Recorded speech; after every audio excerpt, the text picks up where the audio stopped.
Hello, friends. Do you have a moment so that we may discuss our Lord and Savior Minarchy?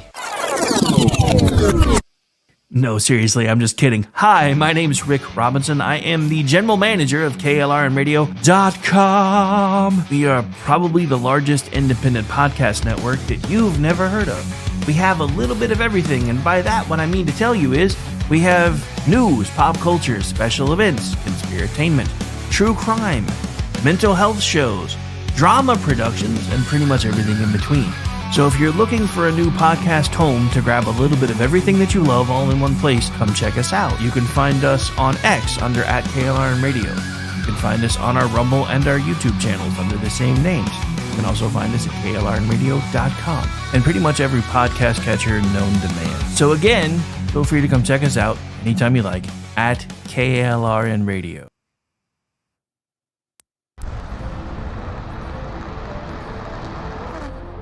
Are you ready to reach for the stars? Tune in to The Lost Wanderer, the #1 monthly podcast on good pods in astronomy. Join our host, Jeff, as he takes you on an interstellar adventure to explore the mysteries of space and the wonders of science. From rocket launches and distant galaxies to the latest discoveries in astronomy, each episode is a thrilling ride through the cosmos. Don't just gaze at the stars. Come explore the universe with us. Follow The Lost Wanderer wherever you get your podcasts, and let's discover the stars together. Not to be a backseat driver, but can you say for sure you got the best monthly payment possible on your auto loan? Could it be that you might have gotten a better deal by shopping the loan at a few places and have a lower car payment? Next time, before you go car shopping, visit Communication Federal Credit Union first. Our auto loan experts will find you a perfect loan and get you the lowest monthly payment we can. Communication Federal, your auto loan experts. Restrictions apply. Federally insured by NCUA. Hi, everyone. This is JJ, the co-founder of Good Pods. If you haven't heard of it yet, Good Pods is like Goodreads or Instagram, but for podcasts. It's new, it's social, it's different, and it's growing really fast.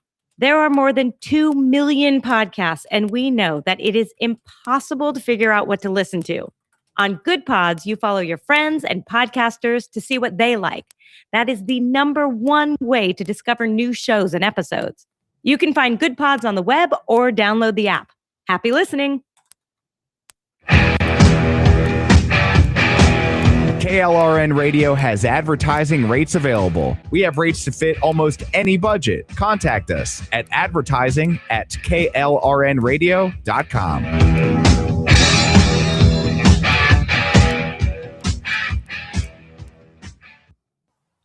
The following program contains coarse language and adult themes. Listener discretion is advised. Not usually for this one, but just in case.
welcome into a special Friday edition of Kingdom and Country right here live on KLRradio.com. Unfortunately, for some reason, the station account just lost its blue check, and I got to figure out why. So if you're having trouble finding us, if you can hear my voice at all, make sure you're heading over to either Laura's feed, my personal feed, and I'll figure out what's glitchy with X after the show, because it was working earlier, and it even showed we were live until like 5 seconds ago. So, did I mention everything's been weird today? And actually for the last couple of days. Anyway, welcome in to, again, a special edition of Kingdom Country. A little bit later than usual because we have been at Gremlins. They've been terrible. And Aggie's off, so I had the idea to do a special episode tonight. And then I was contacted by none other than Barbie, who had kind of a testimony of her. So we're going to start there as soon as I make sure that they can talk, because everything's being glitchy again. Okay, you guys should be able to talk now, I think, maybe. Are we good? Yeah. Okay, you can hear us. It seems so, yes. Good. Maybe. But now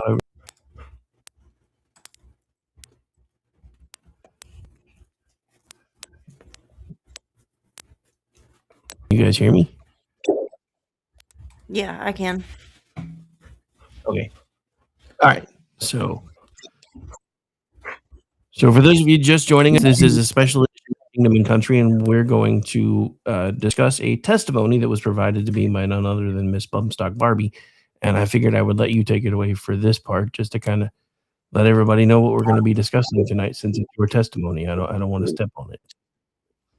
If that's okay. Geez, I don't really have an introduction or anything for it. You want me to introduction? I'll let you read it yesterday. Probably preface it. I made Rick cry. I made you cry. I think I made the Tiny Tyrant cry. So, just a heads up for that. Yeah, she's kind of nervous because she's not really shared this much detail all at once about her testimony and stuff. So, needing a little grace tonight as far as definitely off compared to our normal shows, because this is something that's extremely personal, obviously, and her first time really sharing it on any kind of real public type platform. So I'm really proud of her for wanting to do it, because I'll give a little bit of backstory as far as how we met. She was, how old were you then? Let's see. 25 or so? Let's say married at 21, left about 23. So 24-ish. Okay, so early to mid 20s when we first met that night, and it was a bar she was working at. She was kind of bartending and working the floor too, and our band, it was opening night for their restaurant / bar, and our band was playing, and I was one of the road crew and set everything up, set the stagehand up, and also done floor security, bouncer type work for them. And it was a 2-night event, Friday and Saturday, and it was the new hotspot for the area. So our band at the time had a real big following anyways. We would bring in probably 300-400 into a restaurant. And so this place was line out the door, standing room only type setup. For the food part was fine, but once the band started around 8-9 o'clock, that crowd started coming in. It was crazy crowded. I remember a few times you had to help me get through the crowd just so I could get back up to the bar to like grab drinks for people. So for whatever reason, now I know why I was quickly interested, because she was cute as could be. And so, of course, I picked her out pretty quick. But for whatever reason, she started hanging out with me more than anything. Mainly for the band needing drinks, where I would stand at the corner I could get their orders easily, and I could pass them back and forth and kind of take care of them that way Go between. while they were playing. So I already had that spot naturally. But as the night went on, she got, especially the second night, she got to where she would tuck in behind me and hide. I could feel her little head push up against between my shoulder blades, and she'd tuck in behind me to hide for a few minutes. Not even minutes, seconds at a time. Just give me a moment to catch a breath. Yeah. It was so busy. So so we kind of met, not the typical met the chick at the bar setup. It was a little different, kind of a cast together in the fire kind of. But after that, I was immediately smitten and started going, and originally it was all physical, but quickly turned into a friendship, and it wasn't a sexual type thing at all. It wasn't physical for me anymore. It was more just, hey, she's cool. And then I met her daughter, the Tiny Tyrant, and then I was hooked. Yeah, So I think you fell in love with her before me. so I couldn't go anywhere. But that just kind of sets the stage, because she mentions it a little bit in her testimony. So I just figured I'd start talking mainly tonight to kind of ease her into this. Yeah, because And like you said, this isn't like our show, which I'm comfortable with now. but right now, what This we're going to is do, very, very different. I know it's Rick's show, but while you're reading all this, it's just me and you and the dog right now. Yeah. So whenever you're, I'm going to hand it back over to Rick so he can bring you in how he wants to. But I'm here for you. I'm proud of you. And Well, no, this is what I'm going to do, because you're handing off to her right now. So to make her as comfortable as possible while she's going through her testimony, I'm going to make myself go away so she can pretend it's just you guys doing your show. So take it away. I say you'll see me just mainly looking at Daniel when because I've got my script. I have to write things out so I can keep thoughts in line. But I got to thinking the other day, because above our kitchen windows, above the sink right there, we have these films on the window that make it look like stained glass. Because I've always had a thing about stained glass. Love it. And these little films are just kind of a cheap little way to. Yeah, we have little stained glass figurines and hangings all around. Yeah, basically in every room of the house. Yeah, in the windows I've and always amongst your loved plants. it. Like even as a kid, like every time we went to like our grandmother's church or something, I always wanted to sit by the window, because all the colors that came through in the morning would make patterns like on the pews and everything, and it was just, I always thought it was like the prettiest thing, and it is, and it got me thinking about how stained glass is made, and stained glass is not as delicate in the way that people think it is. It's not a gentle beauty. It's not untouched beauty. It is beauty that has survived violence. Because every piece of stained glass begins the same exact way, with force. The glass has to be broken. It doesn't drift into fragments on its own. It has to be struck and broken apart. Reduced from something whole into pieces that can never return to what they were before.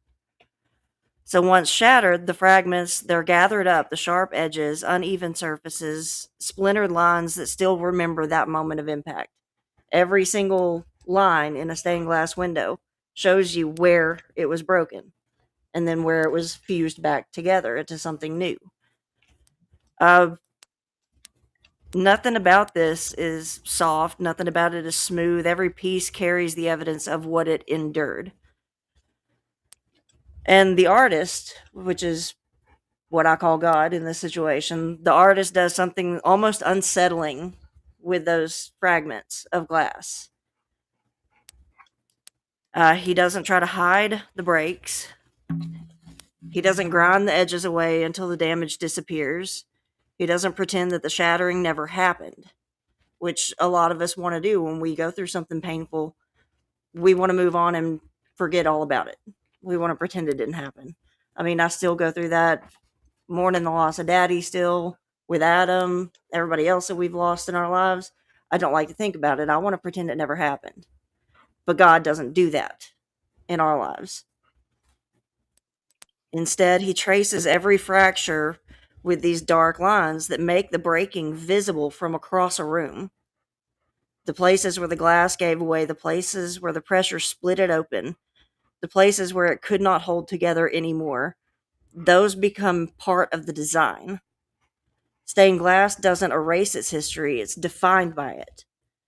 And somehow, impossibly, when light passes through what once was shattered, the damage becomes the very thing that makes the beauty arresting. The color deepens along those fault lines, radiance gathers in the seams, and what was once evidence of destruction becomes structured, and it has shape and meaning. It's not perfect. I mean, it's beautiful, but it's not perfect. But it is perfectly marked by what it has survived. For such a long time, I couldn't understand why stained glass moved me the way that it does. This thing that was built from fragments felt more honest to me than anything that was whole and unbroken. Eventually, I have come to realize something I could no longer ignore, that most lives simply don't resemble clear, untouched glass. It's not that seamless pane, just clean, Human lives aren't like that. No, not at all. Some lives look like something that has been struck, shattered, gathered slowly, painfully reassembled by steady hands. And I'm so glad I had steady hands in my life to rebuild what was broken. My life and my daughter's life is one of these stories, because my story isn't my story without her. And to understand why that is, we have to begin with the breaking.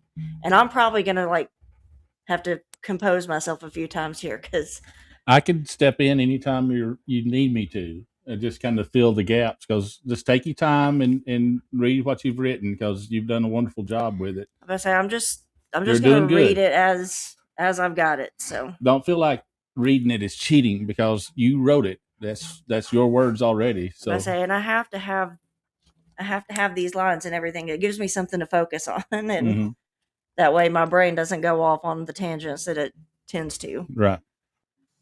But yeah, to understand why stained glass is the theme, I think, for my life and my daughter's life.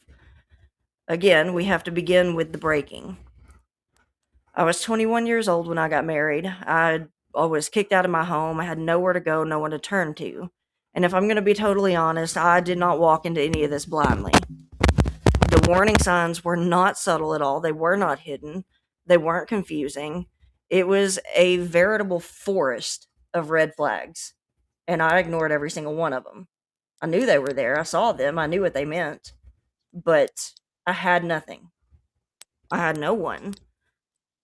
I mean, but they were obvious and overwhelming, impossible to miss if I had just been honest with myself about it. But I had my own broken pieces back then, my own wounds that I hadn't faced, and one day I'll give you guys that story, because that's a whole story in and of itself. I had my own fears and insecurities that I kept trying to bury instead of working to heal. And within weeks of this marriage, I was pregnant. And I remember doing the math very quietly, just about mechanically. Like, if I could make the numbers there make sense, maybe everything else would too. So I got pregnant with a tiny tower in about 2 weeks after that marriage. Even then, deep down, everything already felt fractured. Something in me already knew that the foundation beneath me was not steady ground. I was standing on sand. What I thought was marriage became something else entirely. Fear became normal, control became constant, and intimacy became something that was taken and not given. Coercion dressed itself up as obligation, threats replaced tenderness. My voice grew smaller and smaller until survival felt easier than resistance.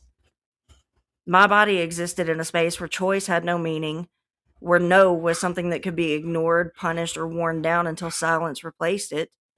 And my daughter was conceived in this reality. This was my life at that time. And like you said, I rarely speak out in detail about what happened to me. I mean, I've talked to people about it, but you've mentioned it in passing online, on X, especially in conversations, usually with the pro-life Yeah. conversations and stuff like that. So Yeah, because it's not necessarily widely known, but it's no secret either. You don't make a secret of it. And again, I mean, it's not something I only bring it up in abortion conversations because they're the people who think that it should be allowed in the instances of rape. And, you know, all I can see is my daughter's face. Like, she wasn't a choice. She was just a reality. Right. I mean, yeah, the circumstances about how she got here were not ideal at all, but she didn't do anything. Right. She was of no fault of anything. So. No, and that's why, like, I want to be such a vocal voice, a loud voice for other children like her. Mm-hmm. And you do. I mean, you do a wonderful job. I think that's probably one of the most important things I can do with my life, you know? Mm-hmm. But, yeah, I rarely speak about what happened to me during this time. And for so many years, I couldn't talk about it. I was told that it just wasn't a thing, you know? And there is a particular kind of shame that attaches itself to rape. I mean, the word itself it feels ugly. I mean, that's not logical. It's not deserved.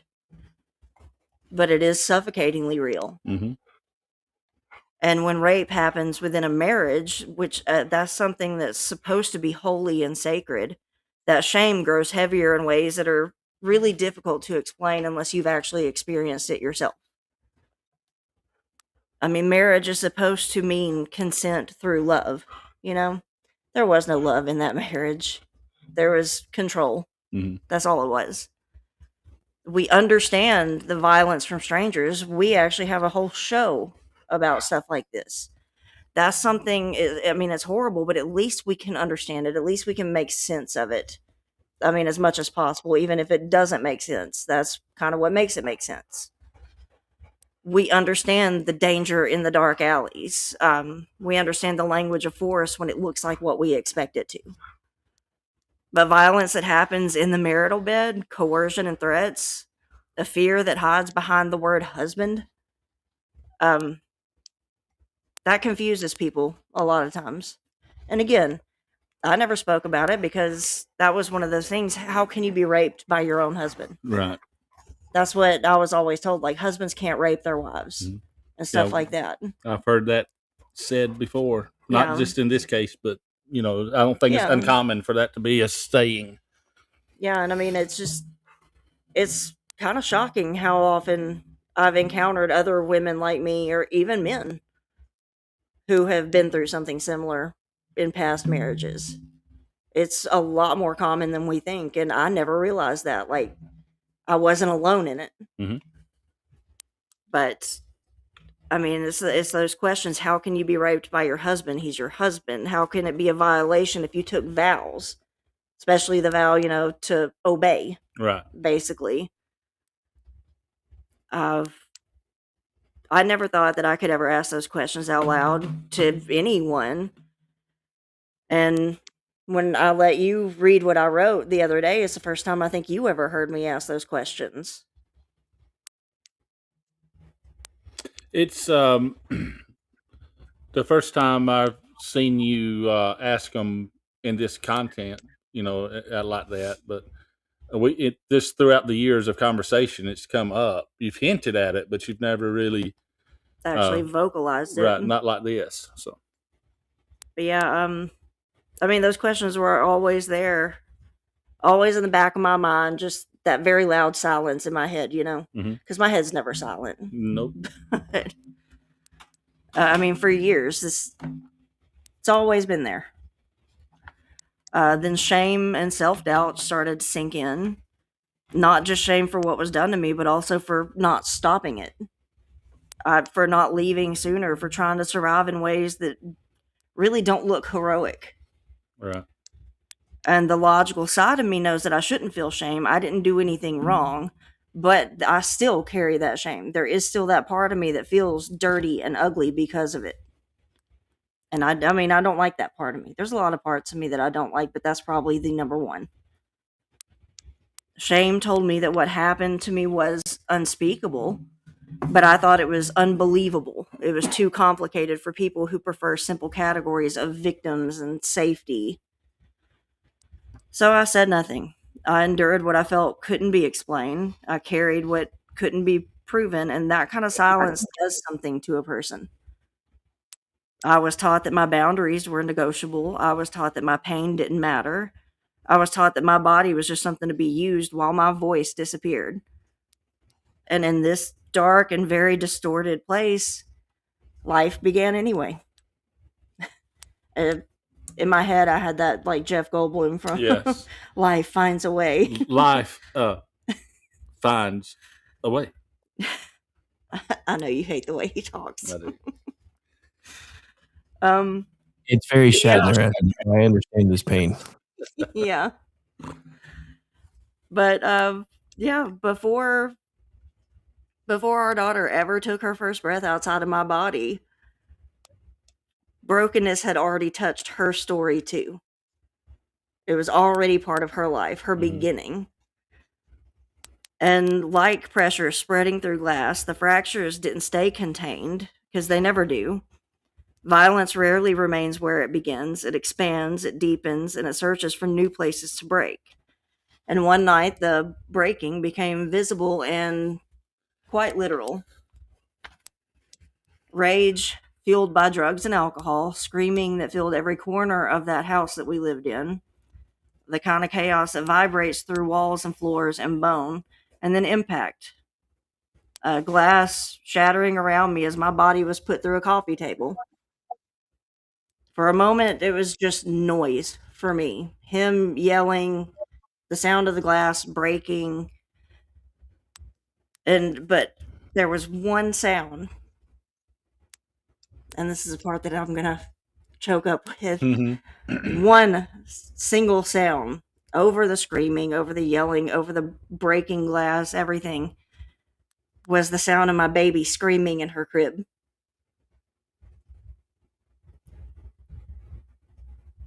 And I kind of feel like this now, chest kind of locking up, heart pounding, you know. Right. I have that Reliving going it on a right little. now. Yeah. I You're felt doing like great. I would throw up, shaking. Every instinct in me was screaming for her. Mm-hmm. I mean, my world completely stopped in that moment, but the pain that I was feeling was completely irrelevant in that second. The physical pain that you were feeling. Yeah, I needed to get my baby. That's all I could think of. I mean, this is not the restless cry of a child who'll just settle down in a minute. This is the terrified, panicked screaming of someone who feels the danger without understanding it. Because she was not even a year old at this point. I mean, closing in on a year old, but not quite there yet. So I remember I lay there surrounded by broken glass, and I understood one thing with absolute certainty. It was perfectly clear. That moment of clarity is probably the defining moment, I think, of my life. If I stayed, that kind of thing would have become normal to her. If I stayed, it would shape what she believed love looks like. If I stayed, the breaking wouldn't end with me, but it would become her inheritance. Mm-hmm. Psalm 34:18 says, "The Lord is close to the brokenhearted and saves those who are crushed in spirit." And I was crushed at that moment. Like, not just physically, just everything in me was broken. Mm-hmm. So, in that moment, something inside me, something that was buried under all that fear, that control, my need to survive, rose up and spoke with a strength that I did not know I even had. I just had to leave, not for me, but for her. Because I think that if I didn't leave, he probably would have killed me at some point. I probably would not be here today. It may not. Sometimes the first act of restoration is not rebuilding. Sometimes it's simply refusing to remain where the shattering continues. So I gathered just what I could carry, a baby, whatever fragments of courage I might have had, whatever strength had survived, and I walked away from what was destroying us. I didn't know what would come next. I didn't know how anything could ever be whole again. I mean, I didn't have a place to go. I moved back in with my mother and via her little apartment out there, Right. just big enough for her basically, but she took me in and her granddaughter, Mm-hmm. She's a good woman. one of the best for sure. So I hope Mama's listening. I'm one of the lucky ones that's got a good mother-in-law. So I say that whole stereotype doesn't really work for either of us. I'm actually my mother-in-law's favorite child. So yeah, probably. But I knew that couldn't be the Tiny Tyrant story. and he would have continued on to her. Well, we're going to get into that because he did. Mm-hmm. I didn't mean to jump in front of you. No. It is kind of foreshadowing. Like I knew that it would continue, so I had to get out of it. I think it would have been so much worse had I stayed and kept her in it, So that was the beginning of the gathering. All those broken pieces were starting to be picked up. It wasn't the end of pain. It wasn't the end of healing. But in the moment, the pieces were no longer left scattered on the floor. And patiently, God, I think, has been very, very patient with me over the years. Yeah. He started to reassemble all of those pieces. And like I said in the beginning, you can't make it what it was before. You have to turn it into something new. So about a year later, after I left, we get settled back in Alabama, and I get that job at the bar that was opening up. Yeah, you didn't mention, you said settled back in Alabama. You were in, all this happened in Louisiana at Fort Polk, right? Yeah. 9 hours away from any support system that I had. Yeah. So all this was happening to you, not just down the street, but it was, like you said, 9 hours away from your closest family, from your closest safe spot. I still kick myself. Like I'm still angry with myself and having to work through it because his superior officers kind of knew what was going on. And they always told me like, hey, we're here. Like you can just come to us quietly and we'll handle it. Mm-hmm. I should have done it. You knew it would come back on you though. Maybe it would have gotten me out sooner. I don't know. But I'm angry with myself still to this day for it. No need. But yeah, about a year after we come back and I get settled back in Alabama, I'm working steadily again. That's when this man entered my life. And I wish I could say it happened quietly or steadily or gently, but we met in a bar, like we said, we were both working that weekend. You as kind of the roadie / bouncer type, me as the bartender / waitress. I didn't know at the time, but you were dealing with your own demons from a divorce around the same time. But we had this instant connection. Never actually acted on anything. No. We were best friends. It was safety for both of us. Mm-hmm. I think that's why it felt real, because it was so different than anything we had both known. Mm-hmm. Yeah, we didn't know what it was in the very beginning like that, but I think it was, if you say, love at first sight, I think this was more of a true form of love at first sight. It was a safety. It was a trust. It was, I don't know, almost a pure form at first sight, kind of. I do think that God was, I think that was probably the most obvious maneuvering of pieces in our lives. Because, everything had to happen just perfectly for us to meet at that moment. Yeah. So, also probably one of the most defining moments of my life, too. So, but night after night, because we even eventually became roommates, even like never again, and nothing ever improper. Half the time I was working when you were at home, so we were never there together, really. Well, I was working day shift, and of course your shifts were Nights in the evenings weekends. and nights. So by the time I got home, you were either already gone or getting ready to leave. So yeah, but And of course, most of the nights I'd find where you was working, I'd go eat supper there or Yeah. whatever. So I was stalking her, but the fun kind of stalking. The not dangerous kind. But there were so many nights too that like I was off work or something and you just hang out. I'd make dinner like Mhm. usual, do whatever housework needed to be done. And you would just be in there with the tiny tyrant reading her books or watching Octonauts or Mickey Mouse Clubhouse or something. hmm Um I still know what is it called? The hot dog song, the hot dog dance. Yeah, I still do that. I'm sorry. Read your thing. but Stop.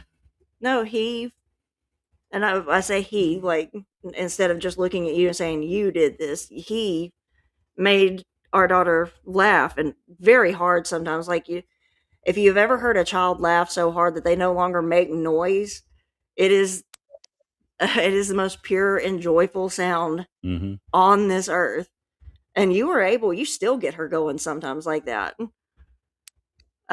He made her feel safe and he made her feel loved, which was new for her too. And I began to notice that here was a man handling very fragile things with the utmost care. It was something sacred was happening in the ordinary, just the ordinary parts of life. The parts that most people all take for granted, just being able to do housework. We had a house, we had a roof over our heads to be able to keep clean, so that's a blessing. And fast forward about 3 years, but I realized what God had been shaping right in front of me. Everything I had prayed for, everything my daughter and I needed, it was already sitting right beside me. It was turning the pages of Hattie Be Good and Hattie Be Quiet at bedtime. Yeah, that's a good one. And we were married October 17th of 2015. But restoration doesn't erase history. Little did we know that we had more coming our way.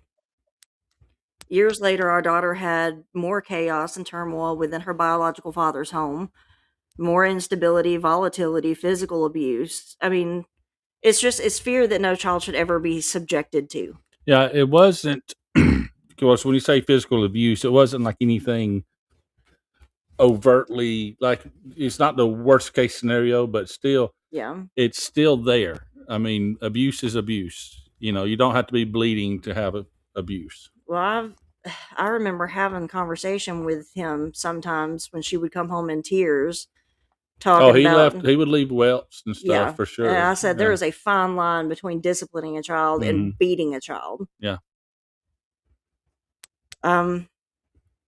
In the autumn of about 2022-ish is when he was living with that girl.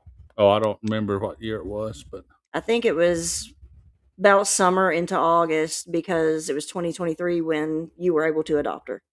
So it had to be about I think they was 2022. together for at least that full year before. They So, had yeah. been, yeah, but that's when everything started coming to a head because she got, after a day on the river and everything, she got blackout. We're not talking plastered drunk. She was blackout drunk. Claimed not to remember anything the next day. But something her own son, who was roughly our daughter's age, about a year older, I think, something he said to her set her off or something, and she kind of lost it. Now, was this when This was at the restaurant. At the that restaurant, night. because she was still acting the fool and they wanted to leave. Yeah, and to my ex's credit, he did take both of the kids and left. Well, I went back to got their them home. house.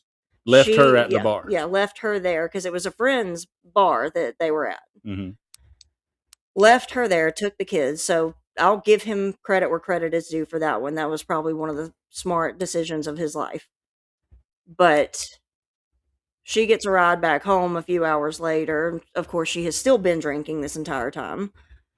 And she goes after her son again. And our daughter is quite literally in the middle of all this. And this woman puts her hands on our child, shoves her in her efforts to get at her son. They actually crawled out of a bedroom window and locked themselves in the car outside to get away from her. Mhm. And she was trying to break the windows of the car. Yep. to get to them. After this, he of course talks real big, oh, I'm leaving or I'm done, all this kind of stuff. Well, I'll tell this part. He, of course, we meet the next day to bring our daughter home, and he tells us what happened, and because our daughter's going to tell us. Yeah, he knew it And wasn't going to stay he quiet. tells us, says that he's kicked her out, and that Well, he left because it was her house. Well, no, he said he's going to kick her out and all this kind of stuff, which should have been red flag number one, because, like you said, it is her house.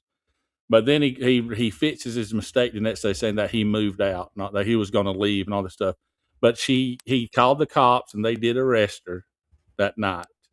So he was going to, while she was in jail, going to get all the stuff out, and he was going to move out and all that kind of stuff while she was in jail. So yeah, we're thinking, okay, that's the right thing to do. Yeah. Makes sense. So now, yeah, at this point, we were kind of under the assumption, because he had played it off all very well. We all thought we were co-parenting together very well. But yeah, completely out of the dark on this one. Just a few days later. This was on a Friday. I think she got out of jail on Monday. Yeah. Okay. And by the following weekend, when our daughter goes back over there, or back with him anyway, he didn't tell us that he was back with her.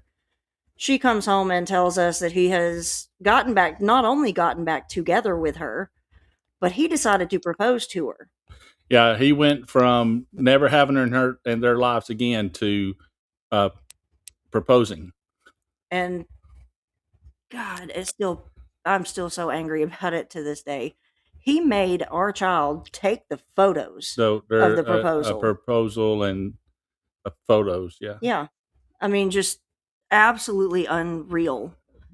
And so for our child, the weight of all of this started to turn inward, and she did start experimenting with self-harm and cutting. And thankfully, a teacher that she was really close to, that she connected with a lot, told her, go tell your parents. They will understand. They will side with you. They will help you.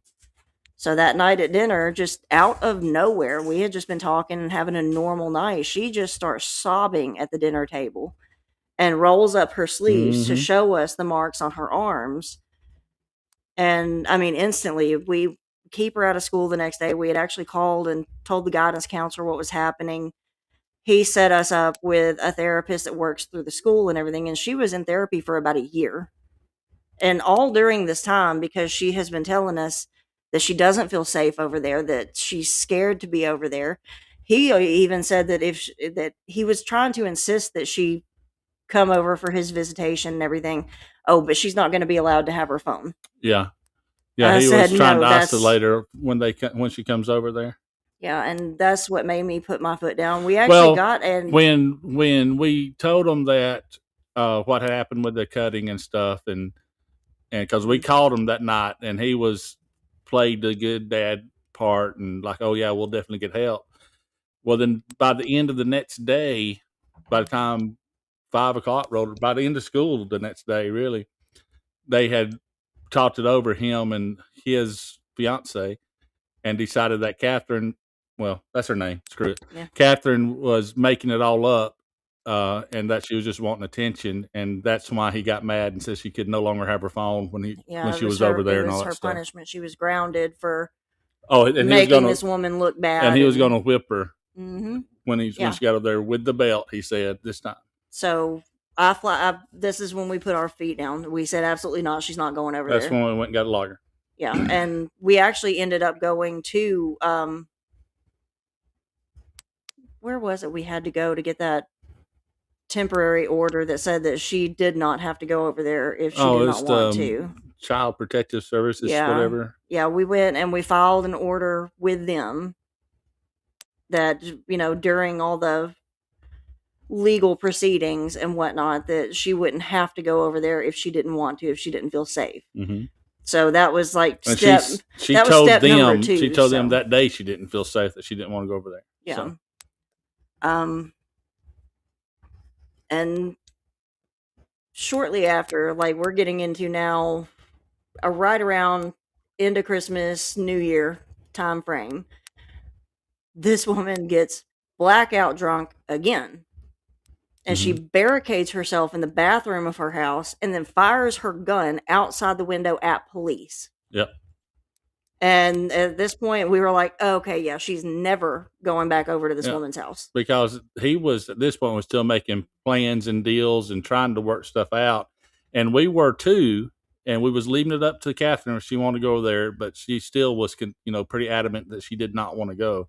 And then this happened where the woman actually started firing on police in her yard, and that was it. I mean, that was the end. We filed paperwork the following Monday, anyways. And during this time, like when it finally dawned on my ex that he was not going to get his way, that none of this was going to go his way, that's when the threats and everything started up against me again. That he was going to file for custody and all this kind of stuff and take her away from me. And I said, you know what? You can try it. I said, but everything leading up to now that has been is a matter of legal record now. One, it's never going to happen. Said it's not going to happen. But after that, when the threats continued and everything, I finally told him that because we had originally in our divorce, it was joint custody with, him having visitation rights. But I said, okay, I'm going to go for full custody and everything. And the threats started up again. I said, and you know what? I'm actually going to mandate child support and probably get you for 10 years of back child support. And a week later, he filed paperwork with his lawyer and sent it to our lawyer where he voluntarily terminated his parental rights. As soon as it was going to cost him money, he quit. And it was, I think the order was like $381 a month. I mean, that's not a lot. Nowadays, that's nothing. No. But we had made a deal with him a decade before nearly that he didn't have to pay child support because he was always complaining that he never had enough money. And I said, dude, just pay what you can when you can. That'll be fine. And I think over the course of 10 years, he might have paid $150, $200 max. Yeah. And it's never been about the money. That's it. We just use that as leverage finally. Like, if you're serious, then step up. And he immediately, as soon as money was involved, he immediately started signing paperwork to. So I've always said what does this that is my tell opinion. you? I've always said that he sold Catherine for $300 a month. He didn't even think she was worth $381 a month. As soon as he had to start paying money, he didn't even fight it. He was done. No. And I mean, all of this, you could actually kind of see it after a while, and that kind of weight and everything slowly coming off of her. Yeah, the longer she was away, because after that Child Protective Services order, she might have went over there once, maybe. No, not even over there. She just met with him like once or twice. Yeah. And each time she always said she just felt horrible inside. And the longer she's away, the better she felt. Even the psychiatrist was saying, the longer she's away from that situation, the better she gets. Yeah. And it was very nice to finally get back to a state of normalcy. Like seeing her just act like a kid again, not like someone like me with the severe anxiety who you could just like sometimes see the weight of the world just crushing down on her. I hate feeling like that, and I hated seeing that in her because I know how bad it feels. But yeah, that's when, after the rights were terminated, I think he had 6 weeks to change his mind. And in that 6 weeks, we didn't hear a text, not a phone call, not a peep, not a word from him. So the minute that 6 weeks was up, we immediately filed the petition for Daniel to adopt. And I've got a video because it was in July that I got the paperwork, right around my birthday, because we had planned a birthday party for me. Yep. But it was not actually a birthday party for me. It was when she officially asked you to adopt her. I was completely clueless too, because I don't know how we managed to keep that from you. well, y'all made it because you hid it from me because I was planning a birthday party for you, and that's how, because I never even thought about me because I was planning for you, so I never even crossed my mind it was something different. But yeah, we had him come up to the front of the building that we had rented out. We was getting ready to sing happy birthday to you, so we all three of us got up front with you to sing happy birthday. And we had all the cameras on us and everything. So I'm getting ready to sing happy birthday. Then and then I There you just go. turned it over to Catherine. And some of y'all, I think I've shown that video before. If you're friends with me on Facebook, y'all probably saw it. But seriously, like one of the best things ever. Like, because just the look of shock on your face when Mhm. she asked you to adopt her, and you start crying, and you tell yeah. everybody, "Don't look at me." Yeah, if you ever want to see me cry, there's that video. But yeah, I mean, you were her father from the get-go in every way that mattered. Like from the moment you met her, not it's not by biology, but love and presence and by covenant even. So another piece of glass Mm-hmm. was put in place. There was another line of lead that fused the glass together, holding our life together, this mosaic, I guess, of our life now.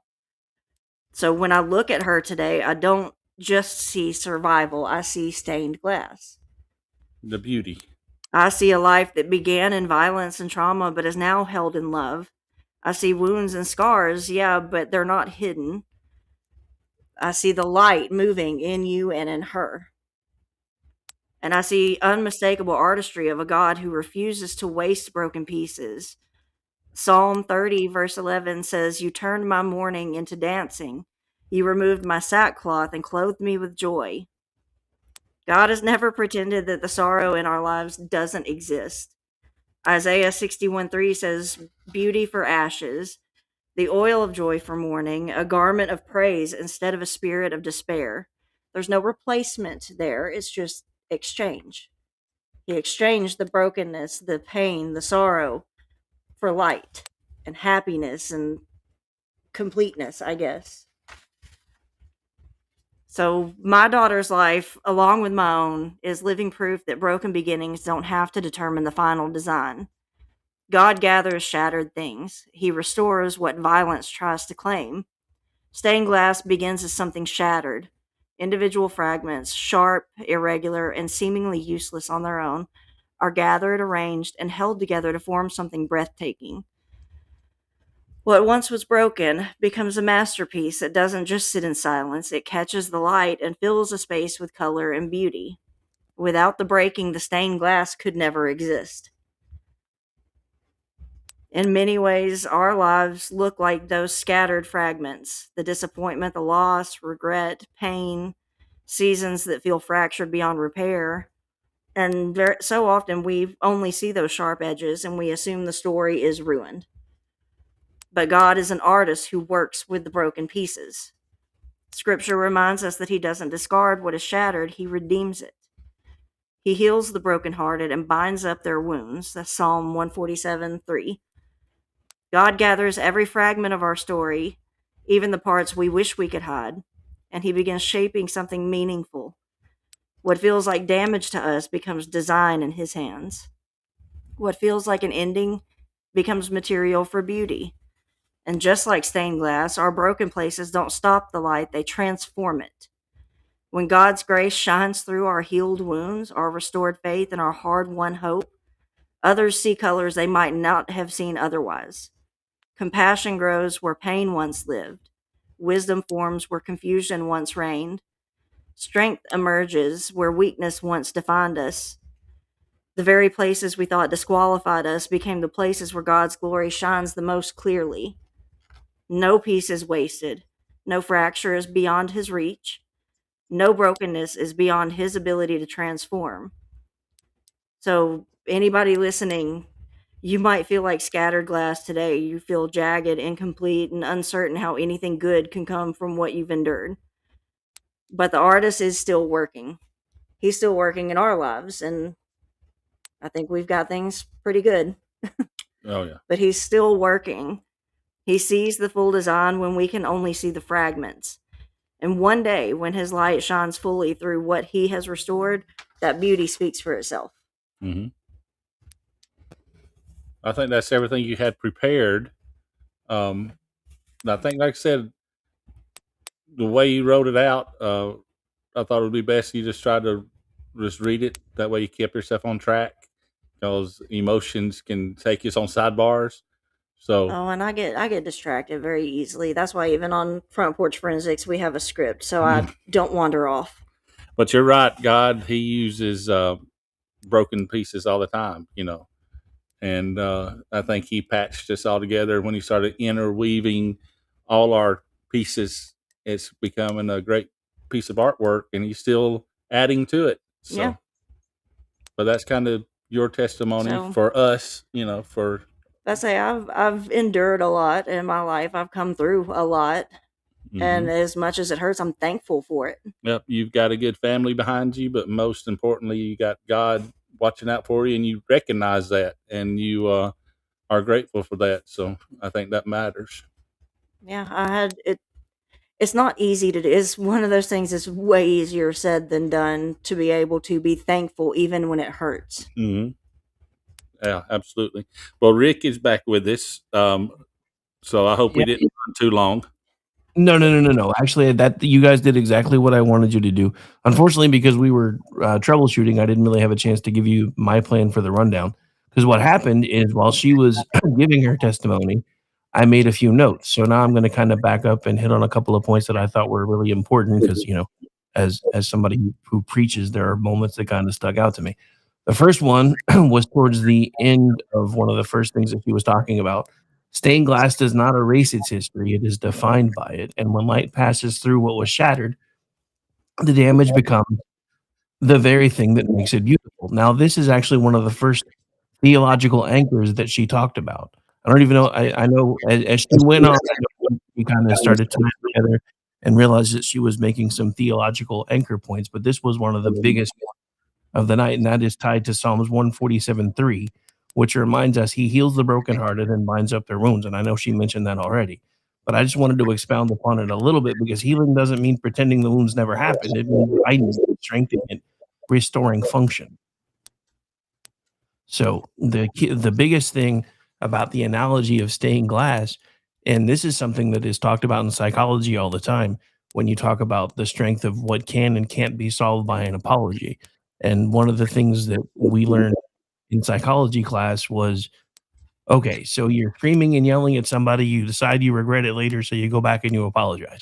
Now look at it from another perspective. Go pick up a plate and throw it on the ground and watch it break. Now apologize to the plate. Did it fix anything? No. Right. Because it really doesn't. Apologies can't necessarily fix anything. They can be a beginning point, but only if you have an anchor to tie them to. And that, I think, is where the stained glass analogy comes in the best. So that was definitely one of the points that I wanted to make. And then there's the part where you were talking about how it was hard for you to explain to anybody what was going on because of the things that were happening inside the marriage. And people were like, well, how can you think he was doing this to you in that way? Because it's marriage. That's not a thing. But the thing that, and again, this ties kind of back into the cafeteria Christian thing that I was talking about on the last episode, because marriage in scripture is never a license for any form of domination. None. Ephesians actually calls husbands to love as Christ loved, sacrificially, protectively, gently. So the whole idea that, and for the longest time, this has been turned on its head for the whole, love to promise, honor, obey, all that stuff. That's kind of like the whole shall not, the whole well-regulated militia thing in the Constitution. Those words didn't mean then what we take them to mean now, because a covenant, which is what a marriage is mutual, and it should never ever be considered coercive. Right. And the confusion that you described, that's real. Abuse hides behind titles sometimes. And, husbands can and do abuse their wives all the time, but even the law has a hard time distinguishing that sometimes. And then one of the last points I have that was tied to the verses that you brought, which was Psalms 34:18, the Lord is close to the brokenhearted and saves those who are crushed in spirit. And that's when you said, but something rose up inside me, and that's when I had to leave. Not just for me, but for her. I need everybody to notice something here. The verse doesn't say God is close to the perfect. It says he is close to the brokenhearted. Sometimes the first act of restoration isn't rebuilding. Sometimes it's refusing to remain where the breaking continues. Leaving was not an act of rebellion, an act of protection. And that, again, because one of the, and this happens even in churches all the time. I hear pastors telling their congregation, you made vows, you have to keep them. But that only works if both sides are keeping the covenant. And he wasn't. Right. And then I think I had one more. I have one more point here that I'd kind of jotted down while you were speaking, and that's the part where Daniel had actually assumed the role of father for Shining Tyrant, and you said, and I believe this is kind of a quote, and the man who had been steady from the beginning, he became her father in everything that matters, not by biology, but again by covenant. This, ladies and gentlemen, is what we call in the business of preaching redemptive theology. Not replacement, but exchange. And this ties again back to Isaiah 61, verse 3. Beauty for ashes, the oil of joy for mourning, a garment of praise instead of spirit of despair. Notice the language there. Exchange. God doesn't pretend ashes weren't real, but he transforms them.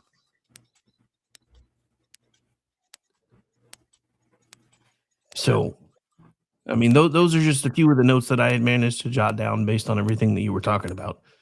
Because, and I think those are key points because this whole concept of what you've done, a lot of the world would look at that and say, well, you should have stayed in the marriage. A lot of churches that are on broken foundations would say the same. But a covenant only works when both sides are honoring it. That's right. I agree with that too. There are some of those churches I know of that you're talking about this. You stay with the marriage no matter what, because it's only God can undo it. You know, but like you said, you if you're not both working for the same goal together, then yeah, that covenant's broken between husband and wife. So the Bible lays out reasons where you can, where divorce is justified, and I think that's covered. You know, well, I mean, even the Bible gives grounds for justification for divorce, and I think she was well within her rights to do so. Yes, after all I'm going to say about your statement is I do have my moments. They are few and far between, but I do have them. So thank you. But Raptor Cisco, Rick is a man of many talents, and I appreciate the Christian brotherhood that he offers, and his wisdom is far beyond mine. And I'm proud to have him as a friend, and I'm proud that he had us on the show tonight too. So, absolutely. All right. So before, because I know we'd only originally planned on going until 9, and even with the technical issues, I don't necessarily want to keep you guys too far after that. But before I start moving on to the close of the show, did you have any other thoughts or anything that you want to bring up? I can't think of anything. I mean, I said my piece, I guess.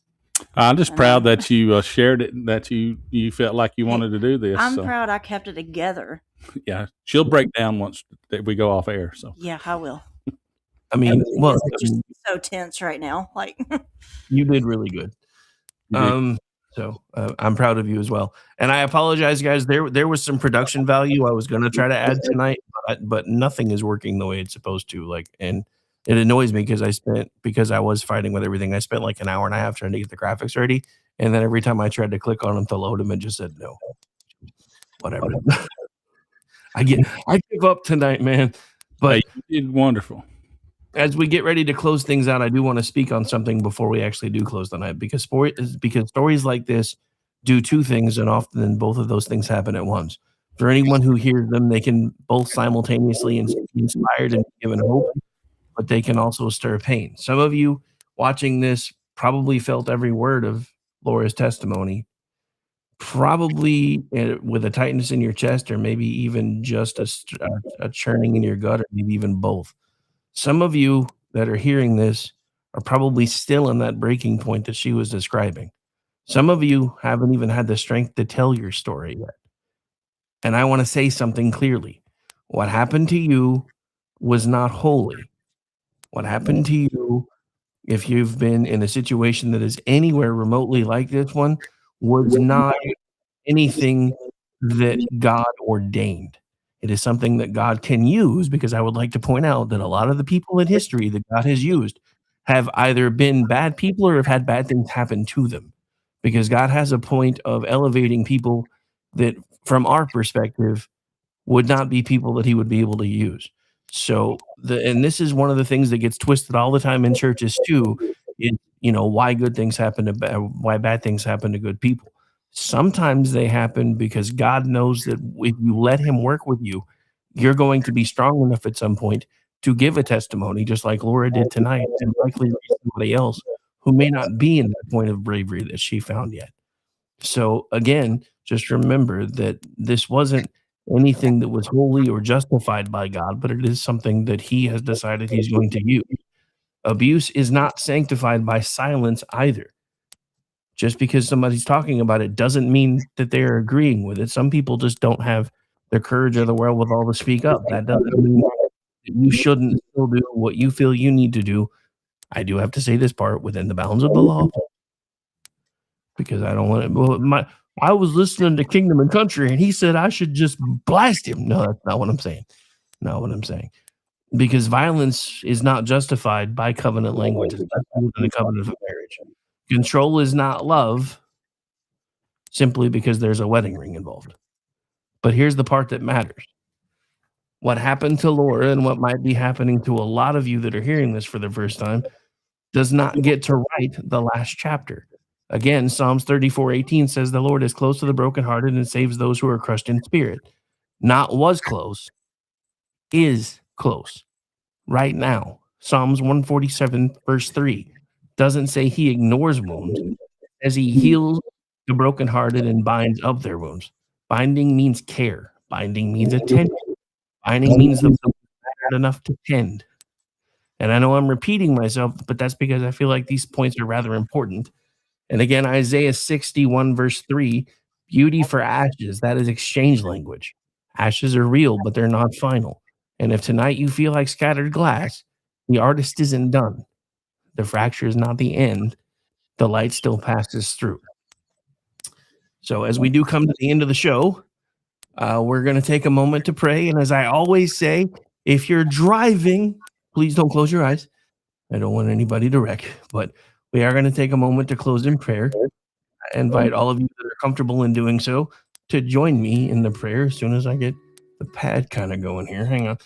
And then I got to get back to my notes. Hang on. So, Father God, tonight we come to you not polished, not perfect, but honest. You are the God who sees what happened behind closed doors. You are the God who hears the cry no one else hears.